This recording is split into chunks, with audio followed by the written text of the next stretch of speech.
오늘 맥체인 성경 읽기 본문은 창세기 19장과 마태복음 18장, 느헤미야 8장과 사도행전 18장 말씀입니다. 창세기 19장은 소돔과 고모라의 멸망 기사를 기록하고 있습니다. 이는 죄악에 대해 철저히 징벌하시는 하나님의 공의를 드러내는 사건이었습니다. 마태복음 18장은 예수님께서 천국에서는 어떤 자가 크냐는 제자들의 질문에 한 어린아이를 가리키시며 이 어린아이와 같이 되지 않으면 결단코 천국에 들어갈 수 없다고 말씀하십니다. 느헤미야 8장은 성벽 재건과 주민 이주를 마치고 학사 에스라를 앞세워 하나님의 말씀 모세의 율법책을 낭독함으로써 예루살렘 주민들과 대부흥성회를 열고 있는 것을 우리가 보게 됩니다.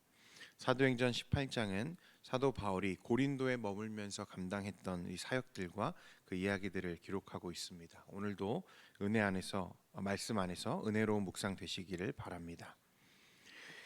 성벽이 이제 52일 만에 중수되고 이제 느헤미야가 기대했던 대로 이 사람들의 이주가 어느 정도 완료되었다고 말씀을 기록합니다. 7장 73절에 보면 이와 같이 제사장들과 레위 사람들과 문지기들과 노래하는 자들과 백성 몇 명과 느디님 사람들과 온 이스라엘 자손이 다 자기들의 성읍에 거주하였느니라 이렇게 기록합니다. 그러니까 이주를 어느 정도 완료했다는 말씀이죠. 이제 예루살렘 성이 행정적으로도 또 체계적으로도 그 안에 사람이 살 수 있는 기능을 어느 정도 회복했다는 것을 의미하는 것입니다. 그래서 8장에 보면 이제 좀 흥미로운 이제 변화가 눈에 들어오는데 가장 먼저 눈에 들어오는 이제 특징이 뭐냐면 그동안 이 말씀을 1인칭으로 기록하고 있던 이 느헤미야가 3인칭으로 말씀이 바뀌고 이제 느헤미야의 등장 빈도수가 이제 급격하게 줄어들기 시작합니다. 그리고 나서 누가 전면에 이제 등장하게 되냐면 학사 에스라가 말씀에 이제 계속해서 등장하게 되는데요. 느헤미야는 이제 줄어들고 또 가장 전면에 있던 느헤미야는 3인칭으로 빠져나오고 이제 학사 에스라가 그 앞에 등장을 하게 되는 거죠. 이게 우리에게 무엇을 시사하는가? 어제도 말씀드렸지만 느헤미야는 여러분 행정관이잖아요, 그죠? 관료란 말입니다. 느헤미야의 역할은요, 이스라엘의 성벽을 쌓아 올리고 또 그 안에서 사람들이 살 수 있도록 이 성읍의 체계와 체제를 만들어내는 것이 이 느헤미야의 역할이었습니다. 그러니까 외형적인 어떤 그 시스템과 제도를 만드는 거죠. 사람을 세우고 그 안에 일어나는 일들을 감당하게 하고 또 시장을 만들고 사람들이 이 집과 가옥을 세우는 일들을 지원하고 아마 이런 일들을 했을 것입니다. 자, 2주가 어느 정도 마무리되니까 이제 느헤미야 행정관으로서 느헤미야가 바랬던 일들은 어떻게 된 거죠? 어느 정도 마무리가 된 거죠. 그죠? 그러자 이제 느헤미야가 한 걸음 뒤로 물러서고 그 자리에 학사 에스라가 이제 백성들 앞에 이제 서기 시작하는 것입니다. 여러분, 학사라고 하는 것은요, 오늘날 이 석사, 박사 이런 개념이 아니고 당시 율법과 신학을 연구하던 사람이 바로 학사였어요. 그 말씀에 능통한 사람인 거죠. 그럼 이 학사 에스라가 이제 감당해야 되는 역할은 무엇이었을까? 이제 느헤미야가 기대했던 어느 정도의 이 도시로서의 기반과 틀이 갖춰졌습니다. 이제 외형은 또 꼴은 갖추어졌다는 거예요. 성전도 있고 성벽도 있고 이제는 사람들도 이주해 들어와 이제 살기 시작했습니다. 죽은 것처럼 황폐했던 예루살렘이 이제 활기를 띠고 있는 거죠. 그러면 이제 어떻게 해야 되는가? 이제 에스라를 통해서 그들이 해야 되는 것은 무엇인가? 이 말씀으로 이제 이스라엘 백성들의 마음을 변화시킬 일들이 남아 있는 거예요. 그런데 느헤미야는 이것이 자신의 역할이 아니라는 것을 지금 정확하게 알고 있는 것입니다. 그러니 이 일을 감당할 학사 에스라를 전면에 내세우고 자신은 슬그머니 뒤로 빠지고 있는 거죠. 100년이 넘는 기간 동안 아무도 하지 못했던 이 성벽을 그는 단 52일 만에 쌓아 올릴 만큼 엄청난 성과를 이루었습니다. 거기서 멈추지 않고 도시로서 삶의 터전으로서 기능을 할 수 있도록 사람들을 이주시키는 일을 했고 모든 체계와 행정 절차를 만들었어요. 그야말로 죽은 도시 하나를 살려낸 장본인이 느헤미야입니다. 그런데 느헤미야가 이 일을 마치자마자 영적 부흥이라는 중요한 일을 앞두고 그냥 돌아서는 것이 자신의 역할이 아니라고 돌아설 수 있는 것이 과연 쉬운 일이었을까 하는 거예요. 저는 이 느헤미야가 이 부분이 정말 존경할 만한 리더였구나라는 생각이 듭니다. 생각해 보십시오, 여러분. 얼마나 자신의 그 업적을 과시하고 싶은 마음이, 욕심이 있겠습니까? 영적 부흥도 자신이 앞장서서 사람들을 막 불러 모으고 할 수 있는 능력이 아마 있었을 거예요. 그런데 그렇게 하지 않죠. 자신의 역할은 어디까지라는 거예요? 행정적인 일까지가 자신의 역할이라는 거예요. 성도 여러분, 우리가 각자의 역할과 위치를 벗어날 때 어떤 문제를 일으키는지 경험적으로 우리가 잘 알지 않습니까? 우리가 교회로 모일 때 우리 모두 그리스도의 몸된 교회로 부름받은 지체들입니다. 이 지체라는 것은 각자의 위치가 다르고 역할도 다르다는 뜻이죠. 몸에서 더 귀하고 덜 귀한 것이 없는 것처럼 교회를 이루는 모든 지체는 역할이 다를 뿐 모두 귀하잖아요. 여러분, 목회자라고 더 특별합니까? 그렇지 않습니다. 직분자는 더 귀한 사람이 되는 것입니까? 그렇지 않죠. 여러분, 그런 생각이라면 제발 버리시면 좋겠습니다.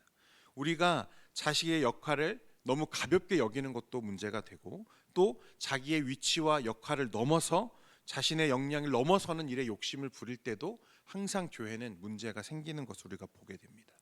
느헤미야는 자신의 위치를 정확하게 알고 있는 거예요. 자기의 역할이 어디까지인지, 자기가 감당해야 되는 사역이 어디까지인지를 너무나 잘 아는 거예요. 얼마나 자랑하고 싶겠어요? 얼마나 위대한 업적입니까? 하지만 그런 것들을 모두 뒤로 하고 그는 지금 물러서고 있는 거예요. 행정관으로서 자기가 해야 되는 역할을 다할 때까지는 최선을 다했습니다. 잠시도 게으르지 않았어요. 그 일이 마치고 나니까 영적 부흥을 위한 말씀과 부흥 성회에는 학사 에스라를 전면에 내세워주고 그는 이제 돌아서고 있습니다. 여러분, 이것이 진짜 존경받는 리더의 덕목이 아닐까 그런 생각을 해봅니다. 이 말씀을 좀 살펴보면요, 이제 1절 말씀에 우리 같이 한번 읽겠습니다. 어떤 일이 있었는지 1절 같이 읽겠습니다. 시작. 이스라엘 자손이 자기들의 성읍에 거주하였더니 일곱째 달에 이르러 모든 백성이 일제히 수문 앞 광장에 모여 학사 에스라에게 여호와께서 이스라엘에게 명령하신 이제 2조를 마치고 약 7개월이 지났어요. 어느 정도 생활이 안정되었습니다. 이제 사람들은 어떻게 했죠? 학사 에스라에게 무엇을 요청합니까? 모세의 율법책을 가져오기를 청했다고 했습니다. 여러분, 굉장히 중요한 말씀입니다. 그러니까 에스라가 또 느헤미야가 사람들에게 야, 이제는 우리 부흥해야 되지 않냐? 말씀 읽어야 되지 않냐? 라고 말한 게 아니죠. 누가 이 말씀을 청하고 있는 거예요? 이 예루살렘에 거주하는 이주한 사람들이 모여서 학사 에스라에게 반대로 말씀을 요청하고 있는 거예요. 여러분, 이 말씀 듣기를 지금 그들이 요청하는 것입니다. 굉장히 중요한 의미예요. 여러분, 포로 귀환 과정이요, 정말 녹록지 않았습니다. 바벨론의 포로로 살 때 70년 이상을 그 곳에서 동화되어 살고 있었어요. 그래서 돌아가라는 이제 왕의 칙령이 내려졌을 때 실제로 예루살렘으로 돌아온 사람은 소수였습니다. 그러니까 왜냐하면 이 포로로 귀환한다는 것, 다시 예루살렘으로 돌아온다는 건 이미 잡고 있는 삶의 터전을 다 버려두고 맨몸으로 오는 것과 같았거든요. 그래서 이미 저 이방 나라에 동화되어서 그 땅에서의 삶을 선택한 사람도 적지 않았습니다. 그런데 자신의 모든 기반을 버리고 다시 예루살렘으로 돌아온 사람들은 지금 무엇을 기대하고 있는 거죠? 오직 하나님을 기대하고 소망하면서 예루살렘으로 온 거예요. 와서도 쉽지 않았죠. 성전을 세우는데 20년 가까이가 걸렸고, 성전이 세워진 이후에는 거의 한 세기가 다 가도록 성벽이 없어서 예루살렘 성에 이스라엘의 심장과 같은 성읍이 정상화되지 않고 유령 도시처럼 황폐했다는 것입니다. 이 어렵고 힘든 고비들을 지도자들과 함께 헤쳐나온 사람들이 지금 예루살렘에 이주한 사람들이에요. 몇 번의 고비를 넘기고 어려운 결단을 이겨내고 지금 이 삶의 터전을 일구은 사람들이 바로 예루살렘의 사람들입니다. 이제 일생일대의 수건이 이루어졌어요. 성전도 성벽도 삶의 터전도 회복되었어요. 이제 그들에게 남아있는 갈증은 무엇만 남아있는 거죠? 영적인 각성만 남아있는 거예요. 하나님을 소망하는 마음들이 그들 안에 있었다는 것입니다. 그래서 오늘 백성들은 드디어 이 하나님께 순종하는 삶을 다짐하도록 하고, 또 그 말씀 앞에 자신의 영적인 각성을 위해서 이 학사 에스라를 초청하고 그에게 모세의 율법책을 가지고 오라 요청하고 있는 것입니다. 이 일을 지금 에스라가 주도적으로 하고 있는 거죠. 먼저 말씀해 보면 에스라에게 말씀을 요청했죠. 그리고 그 모인 성읍의 백성들은 그 에스라 앞에서 에스라가 낭독하는 율법을 들으면서 그 말씀에 귀 기울이면서 경청하기 시작합니다. 그래서 3절 말씀에 보면 수문 앞 광장에서 새벽부터 정오까지 남자나 여자나 알아들을 만한 모든 사람 앞에서 읽음에 뭇 백성이 그 율법책에 귀를 기울였는데, 율법책을 듣는 동안 이제 어떠한 변화들이 그 안에 일어나는가? 9절과 10절에 백성의 율법의 말씀을 듣고 다 우는지라. 총독 느헤미야와 제사장 겸 학사 에스라와 백성을 가르치는 레위 사람들이 모든 백성에게 이르기를 오늘은 너희 하나님 여호와의 성일이니 슬퍼하지 말며 울지 말라 하고, 10절에 느헤미야가 또 그들에게 이르기를 너희는 가서 살진 것을 먹고 단 것을 마시되 준비하지 못한 자에게는 나누어 주라. 이날은 우리 주의 성일이니 근심하지 말라. 여호와로 인하여 기뻐하는 것이 너희의 힘이니라 하고, 이 말씀을 통해 이제 깨닫게 된 그 이스라엘 백성들이 그동안 유수한 시간 동안 하나님을 떠나서 우상을 숭배하고 자신들이 이 죄악된 삶을 살았던 것을 회개하기 시작합니다. 자신들의 죄악이 낱낱이 하나님의 율법 가운데 드러나고 그들이 얼마나 하나님 앞에 큰 범죄를 했는지를 이제 회개하는 거죠. 그들의 이제 눈물이 터져 나왔어요. 회개합니다. 각성이 일어나요. 이제 지도자들은요, 그들을 다독이는 거죠. 울지 마라. 얼마나 기쁜 날이냐. 우리가 하나님 앞에서 이 영적인 부흥을 이루기까지 우리가 얼마나 많은 어려움들이 있었느냐. 하지만 오늘만큼은 우리가 기뻐해야 된다고 말하고 있는 거예요. 말씀을 통해 깨닫고 회개하며 영적인 각성을 이룬 이스라엘 백성들은 이제 어떤 일을 준비합니까? 14절 15절 말씀인데 우리 스크린 보시고 한번 같이 읽겠습니다. 시작. 율법에 기록된 바를 본즉 여호와께서 모세를 통하여 명령하시기를 이스라엘 자손은 일곱째 달 절기에 초막에서 거할지니라 하였고, 또 일러스되 모든 성읍과 예루살렘에 공포하여 이르기를 너희는 산에 가서 감람나무와 가지와 들감람나무 가지와 화석류 나무와 종려나무 가지와 기타 무성한 나무 가지를 가져다가 기록한 바를 따라 초막을 지으라 하라 한지라. 이게 무엇입니까? 초막절을 지키는 거죠. 그죠? 율법책에 기록된 절기를 다시 회복하기 시작하는 거예요. 자, 말씀을 들었습니다. 영적인 각성이 일어나고 그들에게 어떤 변화가 일어납니까? 하나님이 이스라엘 백성에게 명령한 이 절기를 지키는, 그러니까 하나님의 백성으로 살기를 결단하는 의지적인 결단들이 이제 일어나기 시작하는 거예요. 성도 여러분, 오늘 이 느헤미야 8장을 보면서 우리가 무엇을 보게 되냐면, 이 진정한 부흥과 회복은요, 성벽을 쌓는다고 되는 게 아니고 성전만 있다고 되는 게 아니고 사람들이 2주를 마쳤다고 끝나는 게 아니고 무엇이 있을 때요? 말씀이 그들 안에 들어갈 때 일어나는 거예요. 그리고 영적인 각성이 일어날 때 어떤 변화가 일어납니까? 내가 하나님의 백성으로 살아야겠구나, 내가 말씀대로 살아야겠구나라고 하는 변화가, 열매들이 반드시 그 안에 함께 동반되어진다는 것입니다. 이제 이스라엘 백성들이요, 외적인 일을 마치고 학사 에스라를 초청해서 말씀을 청합니다. 그들 내면 안에 있는 은혜에 대한 갈증을 채우고 영적으로 각성해서 다시 하나님의 언약 백성으로 살아갈 것을 이 대성회를 통해서 지금 그들이 다짐하고 있는 거예요. 그리고 절기를 지킴으로 다시 거룩한 하나님의 백성으로서 그들이 지금 세워지고 있는 것입니다. 성도 여러분, 이제 우리에게로 좀 돌아와서요. 여러분, 한국 교회가 정말 이제 외형적으로 보면 어떻습니까? 큰 부흥을 이루었잖아요. 70년대, 80년대, 90년대를 지나면서 이 사회가 발전하는 것만큼 우리 교회도 빠르게 부흥했습니다.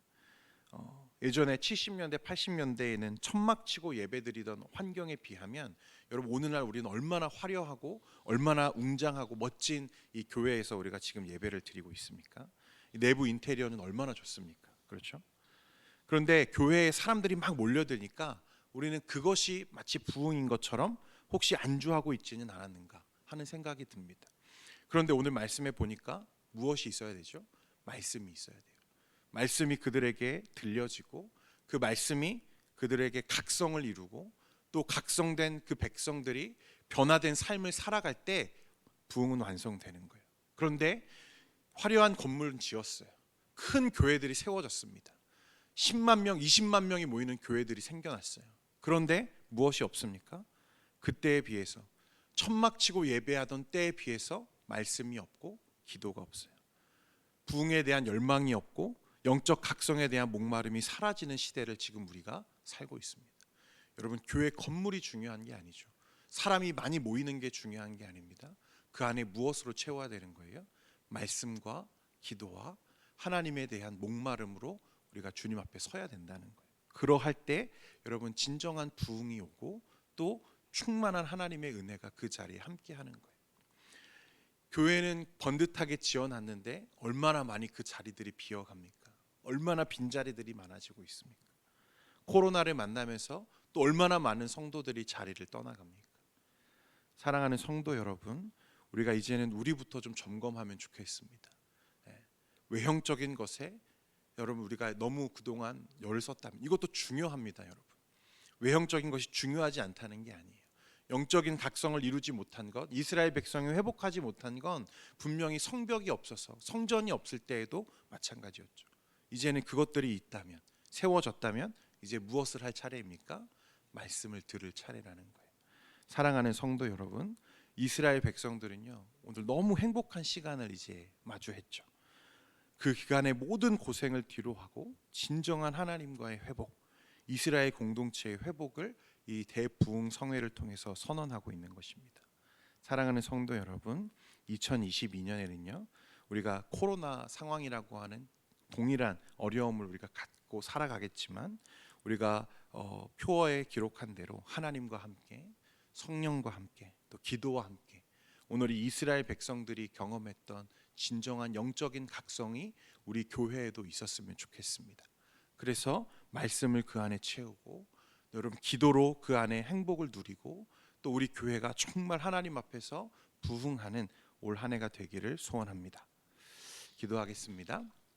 거룩하신 하나님 아버지, 오늘 느헤미야 말씀을 통해서 영적인 각성을 이루고 또 결단의 자리로 나아가는 이스라엘 백성들의 모습을 보면서 그동안 하나님 번듯한 교회와 또 외형적인 부분들은 우리가 잘 갖추었지만 말씀에 대한 열망이 사라지고 영적인 갈급함이 여전히 우리 안에 있는 것들을 보면서 주님, 우리 안에 올 한 해는 말씀과 기도로 채워지는 한 해가 되기를 원합니다. 하나님과 함께, 성령과 함께, 또 기도와 함께 이 우리가 슬로건을 가지고 올 한 해 이렇게 하나님 앞에 달려갈 때에 오늘 느헤미야 8장에 하나님께서 이스라엘 백성에게 부어주셨던 그 영적인 각성과 부흥의 마음들이 동일하게 우리 모든 교회와 성도들 가운데 넘칠 수 있도록 은혜 베풀어 주옵소서. 그래서 이제는 정말 하나님의 부흥을 바라보고 또 회복을 선언하는 우리 귀한 교회와 성도들 되도록 은혜 베풀어 주시옵소서. 오늘도 영적인 목마름과 또 하나님 갈급함을 가지고 우리 성도들 이 자리에 나왔습니다. 하나님 은혜를 베풀어 주시고 우리 성도들 가운데 큰 은혜 주사 주님 돌아가는 그 발걸음 가운데에는 기쁨과 은혜와 평강이 넘칠 수 있도록 하나님 동행하여 주시옵소서. 특별히 연약한 질고와 질병을 가지고 있는 우리 성도들 가운데에 하나님 건강을 회복해 주시고 또 주님 앞에 마음껏 예배할 수 있도록 주님 그 안에 충만한 은혜로 동행하여 주시옵소서. 모든 말씀 예수님의 이름으로 기도합니다. 아멘.